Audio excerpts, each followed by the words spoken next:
Today we're going to talk about David Moyes. Well, I'm going to talk about David Moyes. I wanted to do this video a couple of weeks ago when the season finished, but everybody was on a high, everyone was feeling good after surviving relegation, and I thought I'll just leave it a little bit because what I'm going to say is going to be perceived as negative. And I recorded this a couple of times earlier in the week, and after filming it I thought it is a bit negative, I'll leave it out. But it's just my honest opinion, so this one's probably going to be a little bit on the downside. But it's just what I think, honestly. Anyway, for a little bit of context, because context is required here. When Moyes came in after Slaven Bilic got sacked, I wasn't very keen. I was a bit 50-50 with it. I could understand why the club were going down that route, why the club were getting David Moyes in and sacking Slaven Bilic. I could understand it. He kept us up. Did he deserve to stay? Yeah, I think he did. Did I want him to stay? No. I didn't enjoy the football under him. I wasn't very confident going forward under David Moyes. I didn't want to see him here for the summer and the season beyond. So when he didn't get a new contract, I was happy. I was happy. Then when Pellegrini got sacked, well, to be fair, before Pellegrini got sacked, and I was quite late to the whole Pellegrini out debate thing. Not necessarily the debate part. I was there for the debate part. Just saying Pellegrini out or wanting Pellegrini sacked, I was a bit slow to that. And it's because I knew the options were Pellegrini to stay or Chris Hughton or David Moyes. And out of the three of them, I would have chosen Manuel Pellegrini. I still don't think we would have got relegated under him. I know a lot of people disagree with that, but we don't know. It's hypothetical. We could have. You may be correct, but I also may be correct. I do think we would have stayed up. I think we would have had a similar end to the season as to what we saw under David Moyes. I don't think we'd have went in to get top half football or anything, but I think we'd have survived. But it's all hypothetical. We're not sure. So that's why I was a bit not too keen on Pellegrini getting sacked, because I didn't want to see David Moyes back. And when David Moyes did come back, I wasn't particularly happy. I wasn't particularly confident I would stay up. And I thought I was a bit desperate. Desperate from Moyes, and desperate from West Ham. To go get a manager you dismissed 18 months ago, who hasn't had a job since, it's not great for either party, is it? Anyway, that's the context. Basically, I didn't want to see David Moyes here. If I could edit videos, I'd put some sort of animation in here to break the video up so I can move on, start talking about my current feelings on David Moyes. So, pretend animation. There we go. Not great, is it? But here's David Moyes. Listen, when he come back, I wasn't very happy. Pre-lockdown, when we drew against Brighton, I wanted to see him sacked. I thought we are just sleepwalking to relegation here. The manager's not up to it. I didn't think all the players were playing for David Moyes. I don't think his tactics were great. His substitutions drives my blood pressure up, and they still continue to do so. But there was just too many things. I think this is no, this is not good. He is not good enough. Pre-lockdown, that was kind of my feeling pre-lockdown anyway. I enjoyed the Southampton win, and that was about it. I know we beat Bournemouth, but the man himself said that he didn't have much to do with that, so it's hard to really credit him for it. And post-lockdown, I thought we'd done well. Bar the Wolves game, I thought we played well for every game. I thought Burnley was a bit iffy, but you're playing Burnley, you've got to take the opposition context. Thoroughly enjoyed the win against Chelsea. I'm a bit cautious about the wins against Norwich and Watford because they were just god-awful, both of them. But you can only beat what's in front of you. And credit has to go to Moyes for that, and I did give him credit for that after the games and stuff. Even after the loss against Spurs, I still gave David Moyes credit. I thought we played well, and it was just poor finishing until we needed to do substitutions. Then I thought Moyes let himself and the players down. But the reason I wanted to do this video initially is because after the season finished, I seen an article which labelled West Ham staying in the Premier League as, and the job David Moyes done, as a great escape. And to be honest with you, I just about fell off my seat. I thought the great escape, what? There's nothing great escape about this. There was no escape anyway. Like, when Moyes took over, basically Pellegrini got sacked after 19 games. 19 points in 19 games got Pellegrini sacked. David Moyes took over and got 20 points in 19 games. Not much difference, but there was a big difference in terms of availability. We'll get onto that. But as for the great escape, Moyes took over. We were a point outside the bottom three. We weren't in the relegation zone. We had a game in hand as well. He took us into the bottom three. He took us out again, but we went in under David Moyes. So I just can't buy at all. I cannot buy into this whole great escape thing. To be honest with you, it surprised me that someone would even suggest there was such a thing. We kept our head above water, and that is it. We just managed to not drown, if you like. I can look at the other side of the story, which is when Moyes came in, we were 5 points away from 10th. we finished the season 15 points away from 10. We got further and further away from the top half. We're not going to use that as a stick against David Moyes because it doesn't tell the whole story, because we were on the decline when David Moyes come in. However, just to label it up as something that it's not, it doesn't sit well on me. I think Moyes has done well to keep us up. That's it. There's no amazing job. There's no miracle. He's not performed wonders with a championship side on paper or anything. When he come in, the squad he had available to him prior to January transfer windows is better than the teams around him. I'm sorry, but the squad he had is better than Villa, Brighton, Crystal Palace, Newcastle, Watford, Bournemouth. It's better than all of those. He already had the best squad to pick from. Imbalanced, missing players, sure, yeah, I can go along with that. But it's not a bad bunch to pick from when you're... Is it good enough for European football? No. Is it good enough to avoid relegation? Oh, absolutely. Its context is required here, and that's why I think we might label Pellegrini as doing a poor job, because his job was to get into European football with that squad. And Moyes is a good job because his job was to simply keep us in the Premier League. So he's done his job. That's all he's done, in my opinion. He's done his job. He's done well. That's it. No miracle, nothing. In January, though, he was backed massively by David Sullivan. And he gets a lot of critics, rightly so, happily criticise him. But one thing I can't criticise him for is the January transfer window. He looked at this squad. So your biggest problem is your goalkeeper. We need that Roberto out of there. So you ain't got Darren Randolph for David Moyes. So there you go. There's your backup keeper. You now got a good enough keeper to be your substitute keeper. It was a safe transfer. It suited West Ham in terms of finances because Borough owed us money for the Darren Randolph transfer. So scratch that off and we've got ourselves a free keeper practically. Jared Bowen, one of the best players in the Championship. We'll go get him for you. Nearly 20 million. Scored 16 goals this season. There you go. And you need a box-to-box midfielder?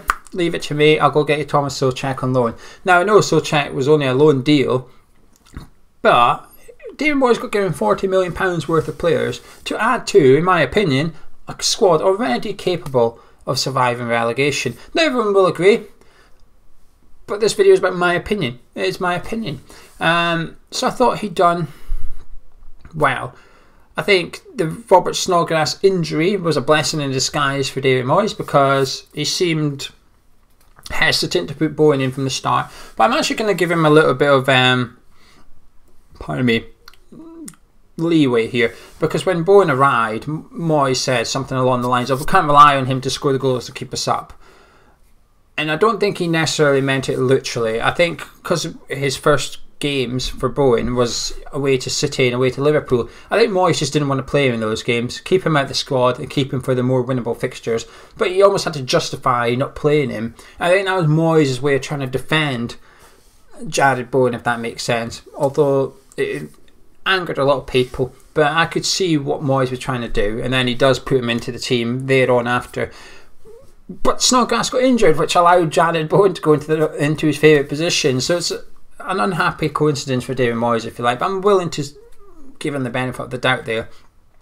Like I said, post-lockdown, happy with what I saw. I'm too sceptical to buy into post-lockdown form for any team in the Premier League, not just West Ham, because it's just a different competition altogether, in my opinion. I said this during the lockdown, that when the Premier League returns, it's like a mini season. The subs are different. There's a water break now. I know you may say, well, what's the water break got to do with it?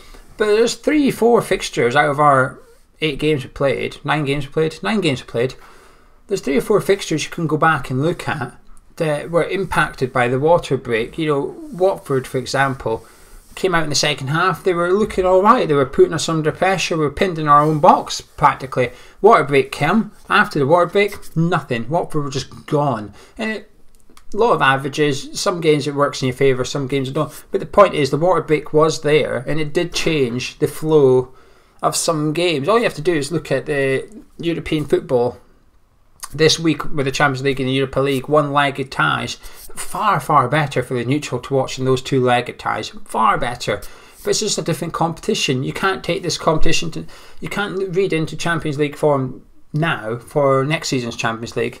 It's different. It's changed. And I'm not using that as a stick to beat David Moyes with. It's not his fault. He done well in the new tournament, if you like. But I just can't I'm stopping myself from thinking, oh, right, well, post-lockdown we were excellent, so we're going to be excellent next season, because it was just a different tournament for me. He needs to get better with his substitutions. The one thing that drives me crazy with David Moyes is his substitutions, or lack of them. He's far too slow. I can't tell you the last time where, you know, the Chelsea game, he got it right, he brought on Yarmolenko, who went on to win the game in that. But there's not that many games you can count where David Moyes has made substitutions but go on to win the game. There's just as many that he's done, which has cost us points. You know, Wolves, for example, 0-0. Traore is warming up for ages. It's obvious he's coming on, and he did nothing. He just stood there and did nothing. And then Traore comes on and wins the game. And you're thinking, well, could we not have done something? So he needs to improve his subs. But I guess the question is, do I want to see David Moyes remain here next season? I'm on the fence with David Moyes now, and this is why I'm finding it difficult to make this video sound positive than it actually is, or should I say, get across my true opinion. Because I really don't like Moyes. I don't like him. I don't think he's a good enough manager.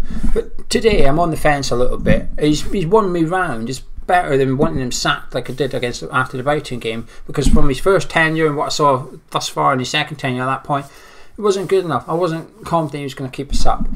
Do I think we'll get sacked next season if the season started tomorrow? Sacked. Do I think we'll get relegated?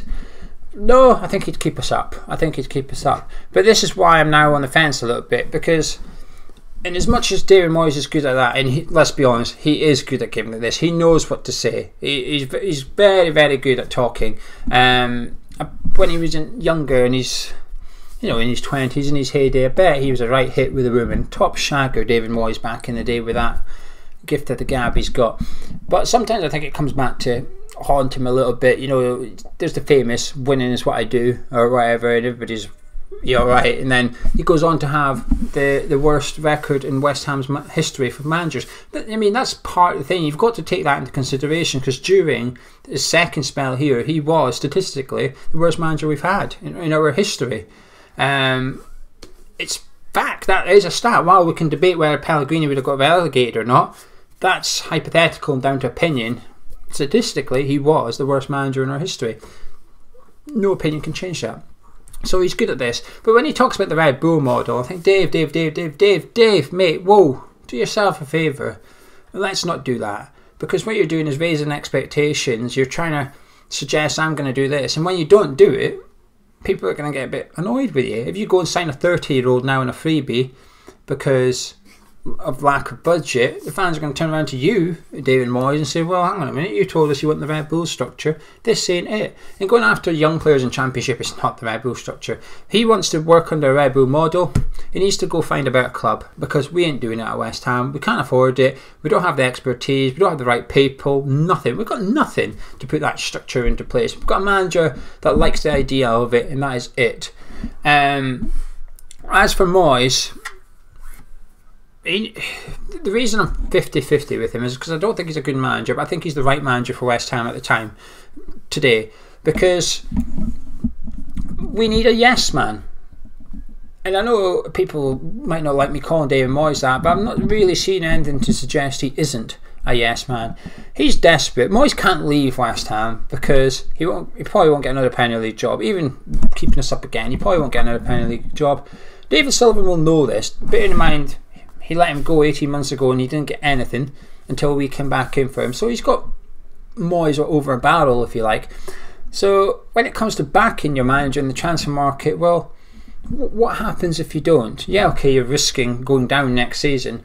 But in terms of the manager, are you risking him walking out? You know, Sean Dyche at the minute is on thin ice with Burnley because he's not being backed. He's considering leaving. Dyche can leave and go get another Premier League job.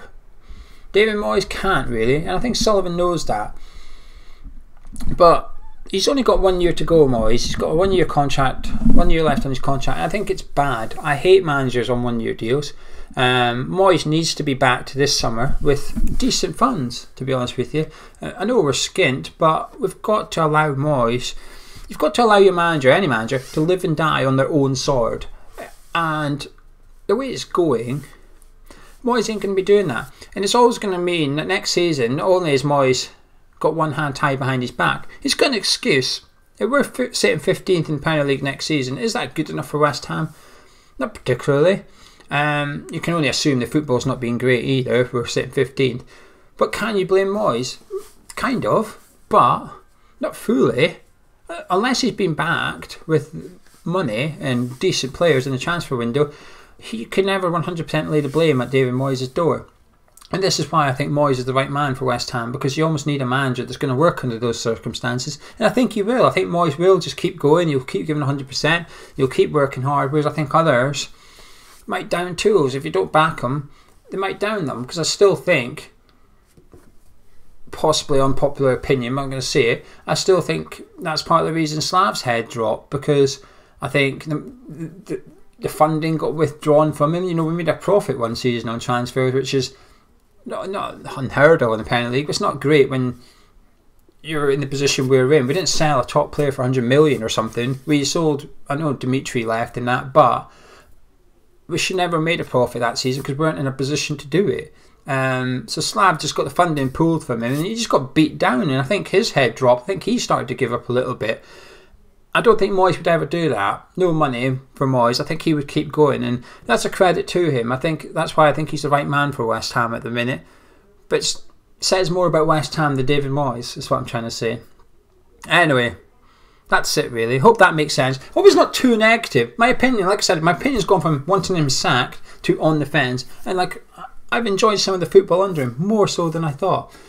Am I optimistic for next season? Not really. I think today, depends on the transfers and stuff, but today I'm expecting us to be in a relegation battle, to be honest with you.